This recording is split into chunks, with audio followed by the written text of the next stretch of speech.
எங்களின் உயிரோடும் உணர்வோடும் கலந்து வாழுகின்ற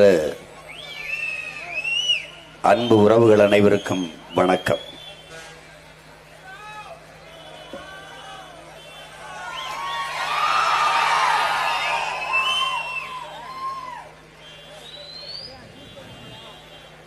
மாற்றம் என்பது ஒரு சொல்லல்ல, செயல். மாறாது என்ற சொல்லை தவிர மற்றவை அனைத்தும் மாறிவிடும் என்ற மாமேதை மார்க்ஸ் அவர்களுடைய மகத்தான கோட்பாட்டை உள்வாங்கி சொல்லுக்கு முன் செயல் என்றார் எங்கள் உயிர் தலைவர் மேதகுவி பிரபாகரன் அவர்கள்.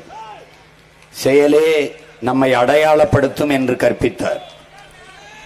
செயலே சிறந்த சொல் என்றான் புரட்சியாளன் சேகுவேரா. இவற்றையெல்லாம் உள்வாங்கிய உங்க பிள்ளைகள் நீண்ட காலமாக இந்த நிலத்தில் நிலவி வருகிற ஊழல் லஞ்சத்தில் ஊறி திளைத்த முறையற்ற நிர்வாகத்தையே நல்லாட்சி என்று நம்ப வைத்த, நல்லாட்சி என்பது வெறும் சொல்லாட்சியில் மட்டும்தான் இருக்கிறதை ஒழிய மக்கள் நலன் சார்ந்த திட்டங்கள், சட்டங்கள் இவை ஏதுமில்லாது ஒரு கேடுகட்ட ஆட்சி முறையை, ஒரு பணநாயகத்தை நம்பி மாண்புமிக்க ஜனநாயகத்தை படுகொலியில் புதைத்த இந்த கட்சி ஆட்சிகளை அப்புறப்படுத்தி ஒரு நல்ல அரசியலை உருவாக்கி நல்லாட்சியை மலரச் செய்ய வேண்டும் என்கிற மகத்தான கனவோடு உங்கள் பிள்ளைகள் புறப்பட்டு வந்திருக்கிறோம். நாங்கள்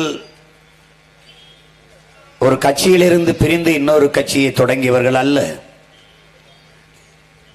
நீண்ட காலமாக அரசியல் கட்சி வைத்து ஆட்சி அதிகாரத்தில் இருந்த அமைச்சர் பெருமக்களின் வாரிசுகளும் அல்ல.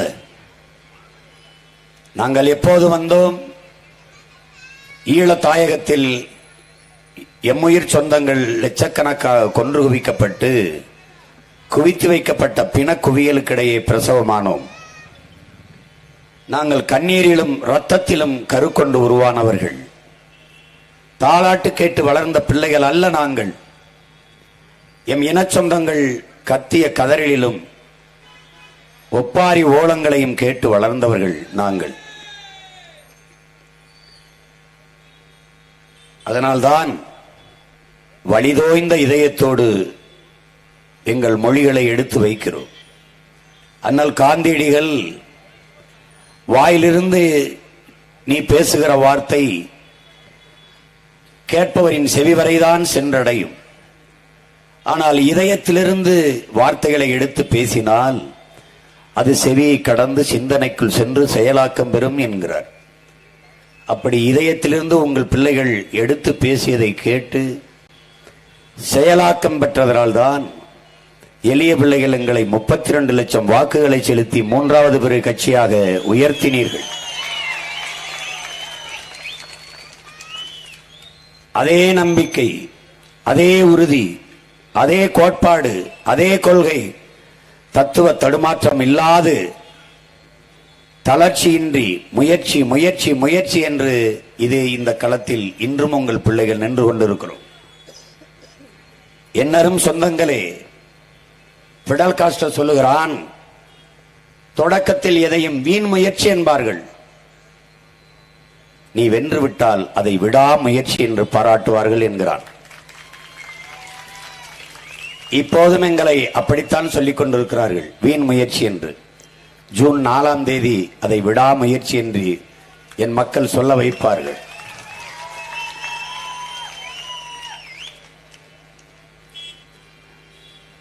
நாங்கள் தோற்று போகவில்லை, வெற்றியை துரத்தி கொண்டிருக்கிறோம். ஒரு நாள் எங்கள் கையில் அது சிக்கும். நாங்கள் ஆகச் சிறந்த வீரர்கள், தன்மானமிக்க தமிழின வீரர்கள், மானமும் வீரமும் அறமும் உயிரென்று வாழ்ந்த வீர மறவர்களின் பிள்ளைகள். சோம்பலும் ஓய்வும் தற்கொலைக்கு சமம் என்கிறார்கள். அதனால் எங்களுக்கு சோம்பலும் இல்லை, ஓய்வும் இல்லை. என் அன்பு சொந்தங்களே,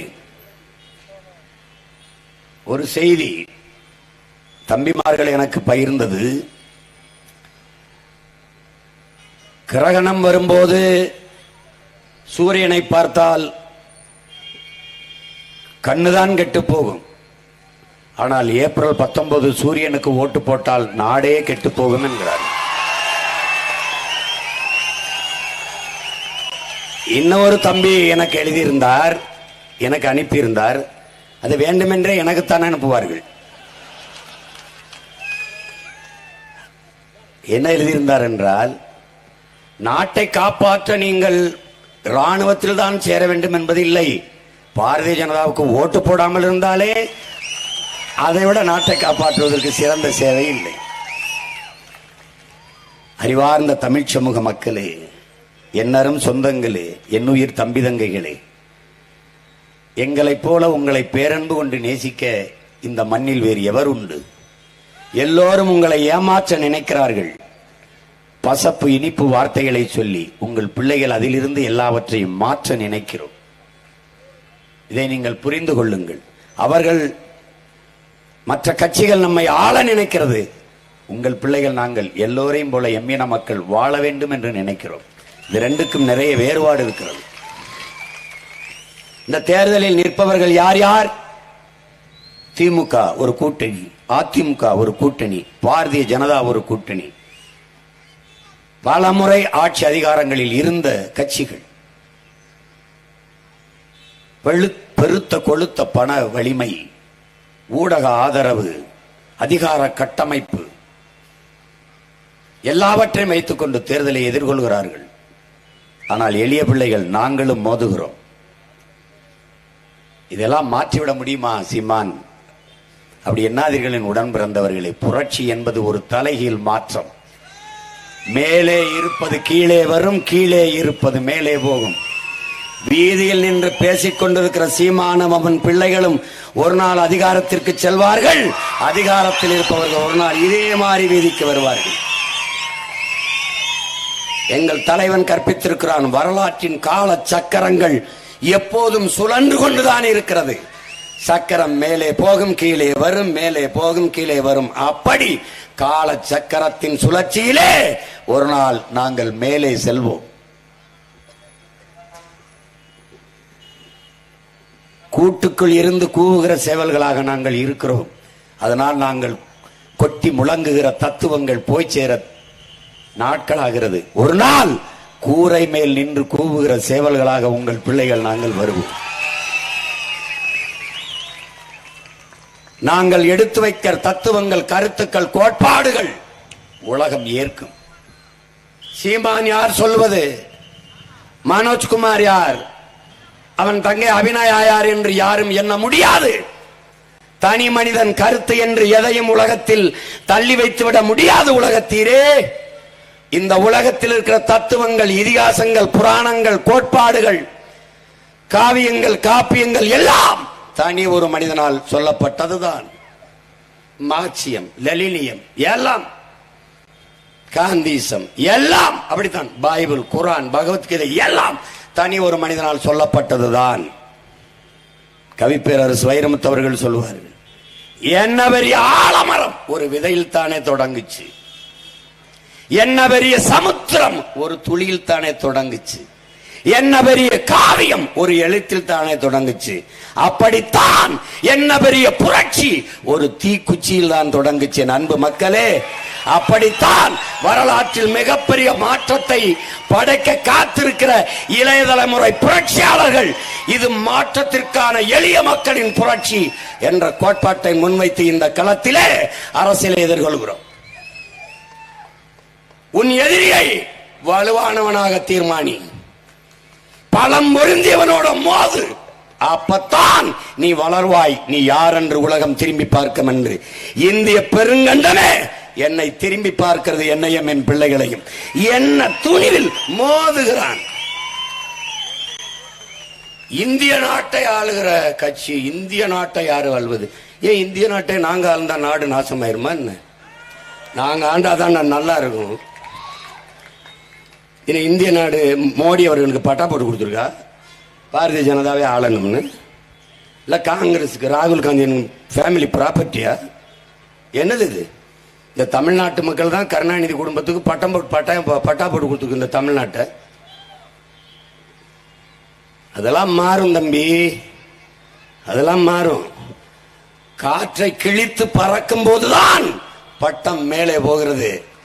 அலையில்லாத கடலால் நல்ல மாலுமியை உருவாக்க முடியாது. அப்படி தடையில்லாத படைக்கு மரியாதை கிடையாது. ஃபெடரல் காஸ்ட்ரோ சொல்றான், டேய் நீ நடந்து போற பாதையில உனக்கு எந்த இடையூறும் இல்லையா, திரும்பி வா. அது நீ போக வேண்டிய பாதை இல்லை, வேற எவனோ ஒருத்தன் போன பாதை.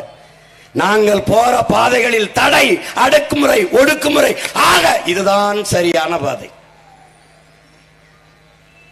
எதற்கு இவ்வளவு? உன்னை பார்த்து ரொம்ப விமர்சிக்கிறானாடா, அவன் தாண்டா உன்னை பார்த்து ரொம்ப பயப்படுறான். அவன் தான் ரொம்ப பயப்படுறான். எப்படி? 24 அப்புறம் கட்சி இருக்காது, அவருக்கு ஒரு ஓட்டு கூட கிடையாது, அவருக்கு சின்னம் கிடையாது, ரொம்ப பயப்படுறான், ரொம்ப பயப்படுறான்.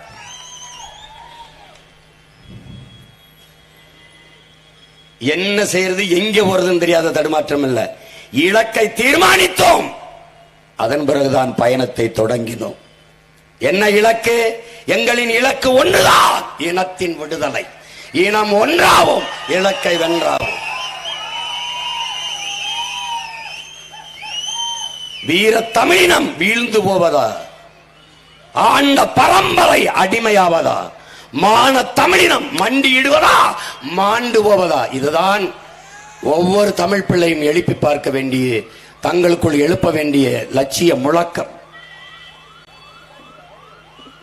இங்கே என்னரும் தமிழ் சொந்தங்களே, என் உயிர்க்கினி என் உடன் பிறந்தார்களே, சில கேள்விகளை நீங்கள் உங்களுக்குள் எழுப்பி பாருங்கள். எதற்காக இவர்களுக்கு நீங்கள் வாக்கு செலுத்த வேண்டும்? காரணங்கள் என்ன என்ன எண்ணி பாருங்கள். எதற்காக காங்கிரஸ் கட்சிக்கு நாம் வாக்கு செலுத்த வேண்டும்? காரணங்கள் ஏதாவது ஒன்று. ஏன் வாக்கு செலுத்த கூடாது? உங்கள் மகன் சொல்லுகிறேன், உங்கள் மகன்.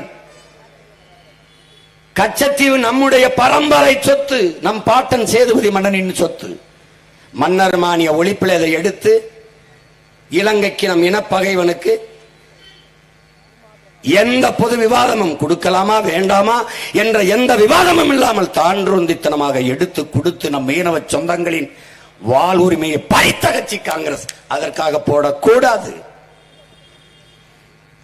கண்டி நுவரெலியா மலையகத்தில் வாழ்ந்த மக்களை லால் பகதூர் சாஸ்திரியும் சினிமாவை பண்டாரநாயகம் போட்டுக்கொண்ட ஒப்பந்தத்தின் அடிப்படையிலே 15 லட்சம் பேரை இரவோடு இரவாக இந்த நிலத்திலே இறக்கிவிட்டு எங்கு போனார்கள் என்று குடியுரிமையற்றவர்கள் ஆக்கிவிட்டார்கள். அதற்காக போடக்கூடாது, போடக்கூடாது. கல்வி மாநில பட்டியலில் இருந்தது, அதை எடுத்துக்கொண்டு போய் பொதுப்பட்டியலே மத்திய அரசின் அதிகாரத்தின் கீழே வைத்தது காங்கிரஸ். அதை கொடுக்கும் போது, எடுத்துக்கொண்டு போகும்போது ஆட்சியை கவிழ்த்து விடுவார்களோ, கலைத்து விடுவார்களோ என்ற அச்சத்தில் கைகட்டி வாய்மூடி மௌனியாக இருந்தது இந்த திமுக. கச்சத்தீவை கொடுத்தது இந்திரா காந்தி. அன்னைக்கு அதிகாரத்தில் இருந்தது ஐயா கருணாநிதி. லட்சக்கணக்கான மக்களை திரட்டி போராடி, என் சொத்து, என் மீனவ மக்களின் வாழ்வாதாரம், அவனுக்கு கொடுத்து விட்டால் கடல் தூரம் அவனுக்கு அதிகம், எனக்கென்றிருந்தால் கடல் தூரம் எனக்கு அதிகம், கொடுக்க கூடாது என்று போராடி நிறுத்த வேண்டிய இடத்தில் இருந்த அவர் 376 விதியை பயன்படுத்தி ஆட்சியை கலைத்து விடுவார்கள் என்று பயந்து கொண்டு ஆர்ப்ப பதவிக்காக நம் உரிமையை பறிகொடுத்து நின்றவர் திமுக. அதற்காக இவர்களுக்கு போடக்கூடாது.